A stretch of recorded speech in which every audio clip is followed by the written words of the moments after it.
శ్రీ కసిరెడ్డి నారాయణ రెడ్డి గారు. అధ్యక్ష, ధన్యవాదాలు అవకాశం ఇచ్చినందుకు. మా కల్వకుర్తిలో గత ప్రభుత్వం 240 డబుల్ బెడ్రూమ్స్ స్టార్ట్ చేసింది అధ్యక్ష. అస్తవ్యస్తంగా దాదాపుగా 5 సంవత్సరాలు వాటిని కట్టి కరెంటు లేదు, దానికి రోడ్డు లేకుండే, తర్వాత వాటర్ ఫెసిలిటీ ఇవ్వలేదు, పైప్ లైన్ లేకుండే, ఇవన్నీ ఏది చేయకుండా 5 సంవత్సరాలు కాలయాపన చేసిండ్రు. కాంగ్రెస్ ప్రభుత్వం వచ్చిన తర్వాత మరి మంచి స్కీమ్ కూడా ఇందిరమ్మ ఇండ్లు బీదలకు ఇస్తామని చెప్పినారు. మళ్ళీ కట్టే పరిస్థితి ఉండదు. కోట్ల రూపాయలు దాని మీద ఖర్చు పెట్టినటువంటి గత ప్రభుత్వం తప్పనిసరి పరిస్థితిలో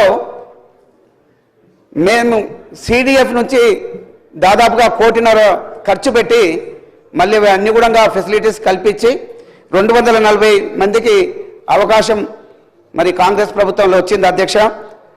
ఆ టైంలో దాదాపుగా 1400 ఇండ్లు బీద వాళ్ళ కోసానికి కట్టిస్తామని చెప్పిన ఆ ప్రభుత్వం అవి తుంగలలోకి బీదలను పట్టించుకోకుండా మరి కాలయాపన చేసినటువంటి పరిస్థితి.